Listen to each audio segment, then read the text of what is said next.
डाकू अंगुलीमाल और महात्मा बुद्ध। बहुत पुरानी बात है। मगध राज्य में एक सोनापुर नाम का गांव था। उस गांव के लोग शाम होते ही अपने घरों में आ जाते थे और सुबह होने से पहले कोई भी घर के बाहर कदम भी नहीं रखता था। इसका कारण डाकू अंगुलीमाल था। डाकू अंगुलीमाल मगध के जंगलों की गुफा में रहता था। वो लोगों को लूटता था और जान से भी मार देता था। लोगों को डराने के लिए वो जिसे भी मारता उसकी एक उंगली काट लेता और उन उंगलियों की माला बनाकर पहनता। इसलिए उसका नाम अंगुलीमाल पड़ा। गांव के सभी लोग परेशान थे, कैसे इस डाकू के आतंक से छुटकारा मिले। एक दिन गौतम बुद्ध उस गांव में आए। गांव के लोग उनकी आव भगत करने लगे। गौतम बुद्ध ने देखा कि गांव के लोगों में किसी बात को लेकर दहशत फैली है। तब गौतम बुद्ध ने गांव वालों से इसका कारण पूछा। ये सुनते ही गांव वालों ने अंगुलीमाल के आतंक का पूरा किस्सा उन्हें सुनाया। अगले ही दिन गौतम बुद्ध जंगल की तरफ निकल गए। गांव वालों ने उन्हें बहुत रोका पर वो नहीं माने। बुद्ध को आते देख अंगुलीमाल हाथों में तलवार लेकर खड़ा हो गया, पर बुद्ध उसकी गुफा के सामने से निकल गए। उन्होंने पलटकर भी नहीं देखा।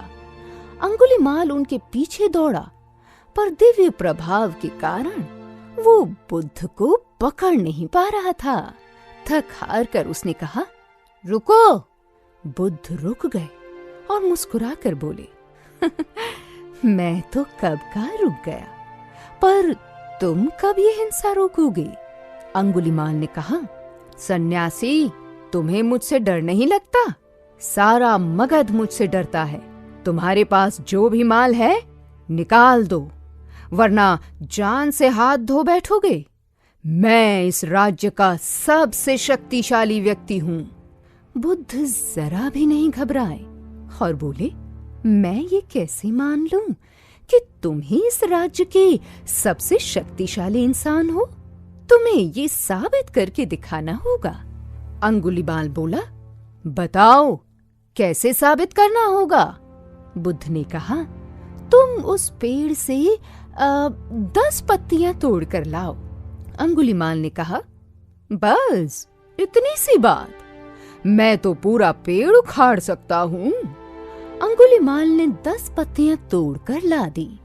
बुद्ध ने कहा, अब इन पत्तियों को वापस पेड़ पर जाकर लगा दो। अंगुलीमाल ने हैरान होकर कहा, टूटे हुए पत्ते कहीं वापस लगते हैं क्या? तो बुद्ध बोले, जब तुम इतनी छोटी सी चीज को वापस नहीं जोड़ सकते तो तुम सबसे शक्तिशाली कैसे हुए? यदि तुम किसी चीज को जोड़ नहीं सकते तो कम से कम उसे तोड़ो मत। यदि किसी को जीवन नहीं दे सकते तो उसे मृत्यु देने का भी तुम्हें कोई अधिकार नहीं है। ये सुनकर अंगुलीमाल को अपनी गलती का एहसास हुआ और वो बुद्ध का शिष्य बन गया और उसी गांव में रहकर लोगों की सेवा करने लगा। आगे चलकर यही अंगुलीमाल बहुत बड़ा सन्यासी बना और अहिंसका के नाम से प्रसिद्ध हुआ। दोस्तों, हमें इस कहानी से ये शिक्षा मिलती है कि कोई भी इंसान कितना ही बुरा क्यों ना हो, वो बदल सकता है।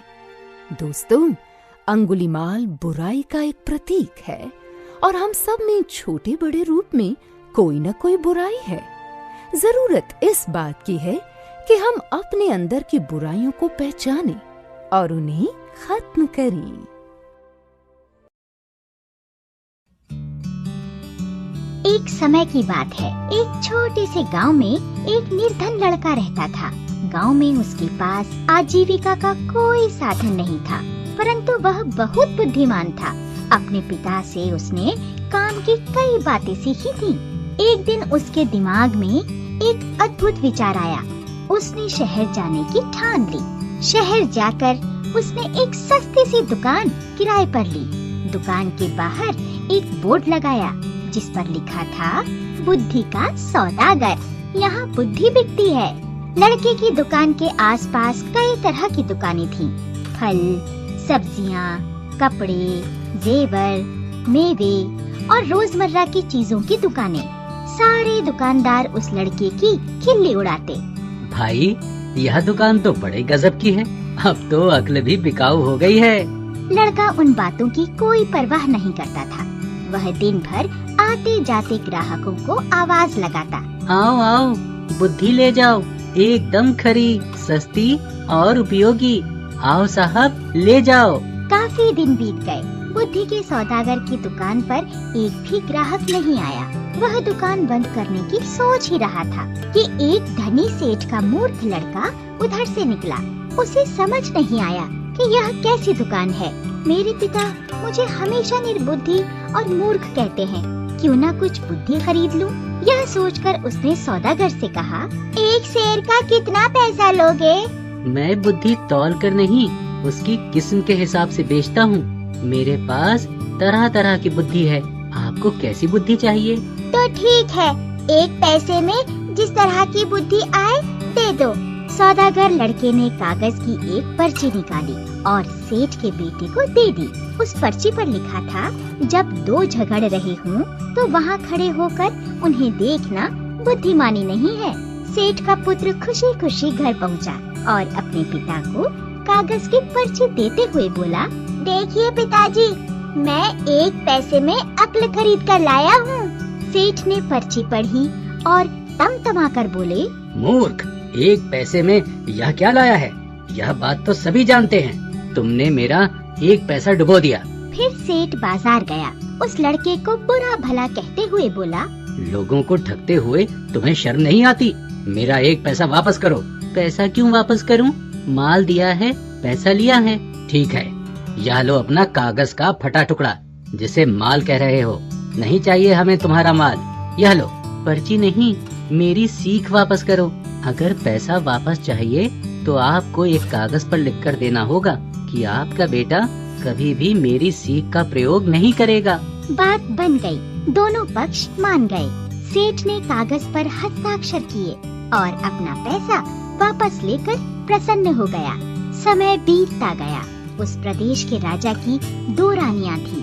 एक दिन दोनों रानियों की दासियां बाजार गईं। वहाँ उनका झगड़ा हो गया।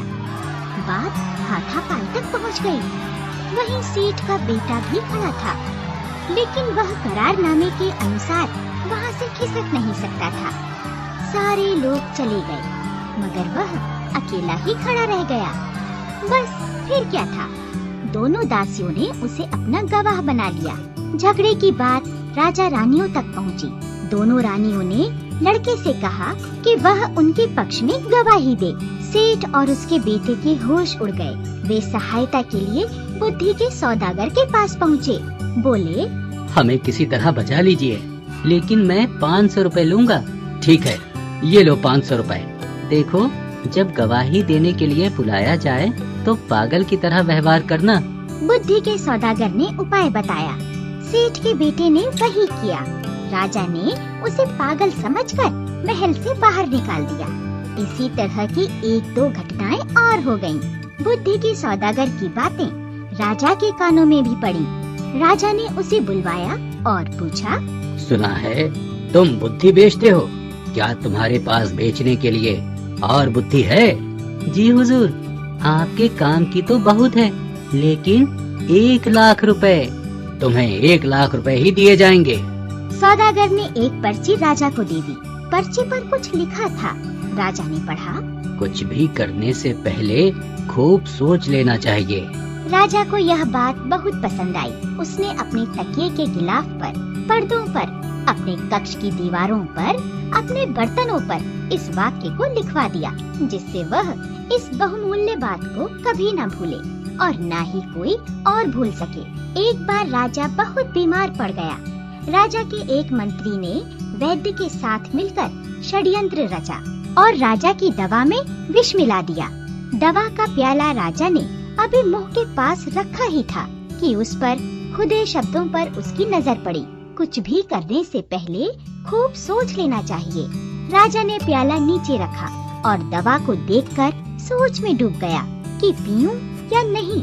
वैद्य और मंत्री को लगा कि उनका भंडा फूट गया है। वे दोनों राजा से क्षमा मांगने लगे।